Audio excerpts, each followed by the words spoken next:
ஒரு பெரிய ஊர், ஒரு 4 ரோடு ஜாயிண்ட் ஆகிற மாதிரி ஒரு ஜங்ஷன், ஒரு பிஸியான ஏரியா, ஆள் நடமாட்டம் அதிகமாக இருக்கக்கூடிய ஒரு ஏரியா. அங்கே சென்டரில் ஒரு முரட்டு ஜல்லிக்கட்டு காலை ஒன்று நின்றுட்டு இருக்குது. காலில் மண்ணை வீசிக்கிட்டு சீறிக்கிட்டு அப்படியே நின்றுட்டு இருக்குது. யாருமே பக்கத்தில் போக முடியல. அந்த இடம் ஒரு கேஷுவலாக மாறணும் அப்படின்னா அந்த காளையை அடக்கி அமைதியாக்கினா தான் மறுபடியும் ஒரு பேக் டு நார்மல் சுச்சுவேஷனுக்கு அந்த இடம் மாறும். அந்த ஊரில் இருக்கிற ஒரு சில பேருக்கு மட்டும்தான் அந்த காளை அடங்கும். அவங்க யாருமே அங்கே இல்லை. ஆனால் அந்த க்ரௌடில் இருந்த ஒரு சில பேர், ஆல்ரெடி அந்த காளையை அடக்கணங்களோடு இருந்த ஒரு சில பேர், எங்களுக்கு இல்லாத அனுபவமா? நாங்க பார்க்காத காளையா? நாங்க பார்க்காத மாடா? நாங்க போய் அடக்குறோம்னு சொல்லிட்டு உள்ள போறாங்க. ஒருத்தராலையும் அந்த காளையை தொடக்கூட முடியல. எல்லாரையும் அடிச்சு வீசி தூக்கி போட்டுருச்சு. இப்ப என்னடா பண்றது அப்படின்னு பார்க்கும்போது அந்த கூட்டத்தை விலக்கிட்டு ஒரு சின்ன பையன் ஒரு என்ட்ரி ஒன்று கொடுக்குறான். உங்களுக்கு தான் தெரியும்ல, டேய் எங்களாலே முடியல, நீ எல்லாம் என்னத்தை போய் கிழிக்க போற?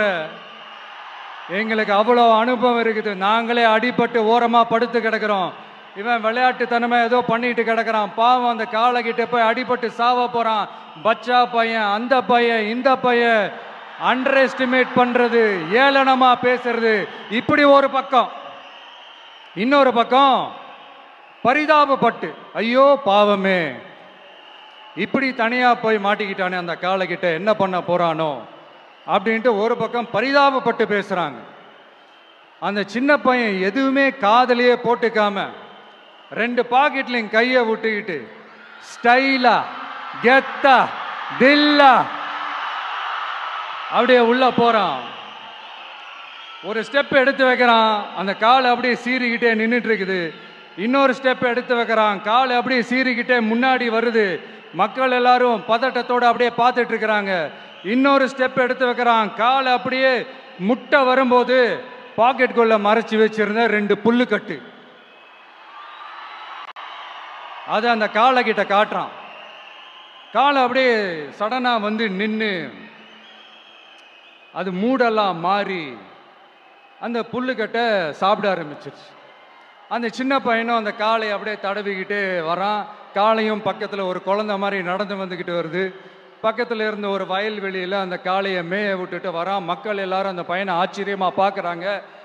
அந்த அடிபட்டு கிடந்த அந்த அனுபவசாலிங்க தலையை தொங்க போட்டு நின்றுட்டு இருக்கிறாங்க. ஏன்னா பேசின பேச்சு அப்படி. வாய் இருக்குன்றதுக்காக நக்கலுமா நையாண்டியுமா நச நச நச நசன் ஒரே பேச்சு. என்ன பண்றது, தலையை குனிஞ்சு அப்படியே நின்றுட்டு இருக்கிறாங்க. அங்க ஒரு பெரியவர் வர்றார். வந்து அந்த பையன்கிட்ட கேட்கிறாரு, எப்படிப்பா இப்படி ஒரு முரட்டு காலை சீறிட்டு நின்றுட்டு இருந்தது, எப்படி அந்த காளையை அடக்கின அப்படின்னு கேட்டதுக்கு அந்த பையன் சொல்றான், ஐயா எனக்கு அந்த காளையை பார்த்தா கோபமா இருந்த மாதிரிலாம் எனக்கு தெரியல, அந்த காலை பசியோடு இருந்த மாதிரி இருந்தது, அதனால தான் அந்த புல்லுக்கட்டை காமிச்சவொடனே ஓகே நமக்கு தேவையானது கிடச்சிருச்சு அப்படின்னோடனே அந்த புல்லுக்கட்டை சாப்பிட்டுட்டு நம்மளோட அப்படியே ஜாலியாக வாக்கிங் வந்துருச்சு அப்படின்னு சொன்னான். இதை கேட்ட அந்த பெரியவர் சொன்னாராம், இந்த சின்னவங்க பெரியவங்க அனுபவம் இருக்கிறவங்க அனுபவம் இல்லாதவங்க இதெல்லாம் விஷயமே கிடையாது. யாரா இருந்தாலும் அந்த சூழலுக்கு ஏற்ற மாதிரி அந்த சிச்சுவேஷனுக்கு தகுந்த மாதிரி என்ன பண்ணி அந்த ப்ராப்ளமை சால்வ் பண்றான், ஏது பண்ணி அந்த ப்ராப்ளமை சால்வ் பண்றான், அதுதான் விஷயமே, அதுதான் மேட்ரு. ஸோ நீ சூப்பர்ப்பா, என்ன ப்ராப்ளம் வந்தாலும் நீ சால்வ் பண்ணிடுவ அப்படின்னு முதுகில் தட்டி கொடுத்துட்டு அந்த பெரியவர் போறார். இப்போ அந்த கதையில் அந்த முரட்டு ஜல்லிக்கட்டு காலை தான் நம்ம தமிழ்நாட்டு அரசியல் களம். அந்த பெரியவர் தான் நம்ம தமிழக மக்கள். அந்த பாக்கெட்டுக்குள்ள ஸ்டைலா தில்லா கெத்தா ஒருத்தன் உள்ள வந்தான் பாருங்க, அவன்தான்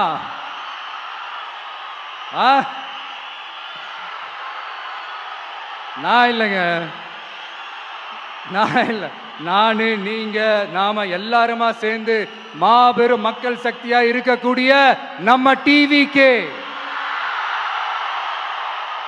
அதுதான் அந்த சின்ன பையன்.